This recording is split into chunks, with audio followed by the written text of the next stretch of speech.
മറിയത്തിന്റെ സ്വസ്ത്രഗീതം. മറിയം പറഞ്ഞു, എൻ്റെ ആത്മാവ് കർത്താവിനെ മഹത്വപ്പെടുത്തുന്നു.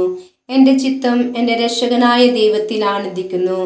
അവിടുന്ന് തൻ്റെ ദാസിയുടെ താഴ്മയെ കടാക്ഷിച്ചു. ഇപ്പോൾ മുതൽ സകല തലമുറകളും എന്നെ ഭാഗ്യവതി എന്ന് പ്രകീർത്തിക്കും. ശക്തനായവൻ എനിക്ക് വലിയ കാര്യങ്ങൾ ചെയ്തിരിക്കുന്നു. അവിടുത്തെ നാമം പരിശുദ്ധമാണ്. അവിടുത്തെ ഭക്തരുടെ മേൽ തലമുറകൾ തോറും അവിടുന്ന് കരുണ വർഷിക്കും. അവിടുന്ന് തൻ്റെ ഭുജം കൊണ്ട് ശക്തി പ്രകടിപ്പിച്ചു. ഹൃദയവിചാരത്താൽ അഹങ്കരിക്കുന്നവരെ ചിതറിച്ചു. ശക്തന്മാരെ സിംഹാസനത്തിൽ നിന്ന് മറിച്ചിട്ടു. എളിയവരെ ഉയർത്തി. വിശക്കുന്നവരെ വിശിഷ്ട വിഭവങ്ങൾ കൊണ്ട് സംതൃപ്തരാക്കി. സമ്പന്നരെ വെറും കൈയോടെ പറഞ്ഞയച്ചു.